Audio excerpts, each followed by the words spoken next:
ধর্মনিরপেক্ষতায় যারা বিশ্বাস করেন কিংবা যারা খুবই আধুনিক মানুষ তারা একটা কথা সবসময় বলে থাকেন, সেটা হচ্ছে ব্যক্তি স্বাধীনতা। মানুষের ব্যক্তি স্বাধীনতা নিয়ে তাদের কথার কোনো শেষ নেই। তারা বলেন যে পোশাকের স্বাধীনতা মানুষের রয়েছে, ধর্ম পালন না পালন করার স্বাধীনতা মানুষের রয়েছে।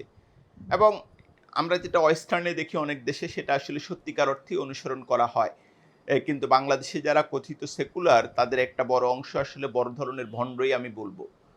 তারা নিজেদের ক্ষেত্রে কথা বলে থাকেন, কিন্তু কেউ যদি তাদের অবস্থান পরিবর্তন করে কিংবা কেউ যদি ধর্মের দিকে ঝুঁকে পড়ে তারা তখন আর সেটা মেনে নিতে চান না। অন্তত সুপারস্টারদের ক্ষেত্রে আমরা যেটা দেখি যে বাংলা গানের একজন খুবই আলোচিত শিল্পী এবং নানা অভিনয়ের কারণে বা নানা কারণেও তিনি খুবই আলোচিত তাহসান খান।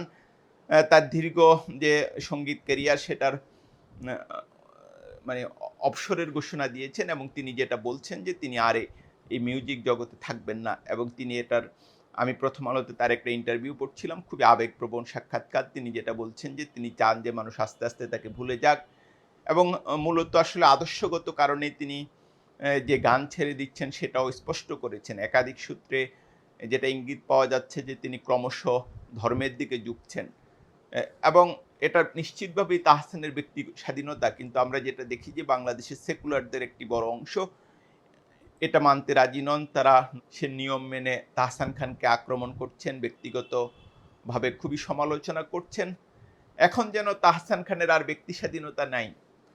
ব্যক্তি স্বাধীনতা আপনার, আমার সবার যেমন আছে তাহসান খানেরও তেমনই আছে। তার যে নতুন জীবনের যে চিন্তা আমরা প্রার্থনা করি সেটা যেন সফল হয় এবং তিনি যেন আনন্দে থাকেন।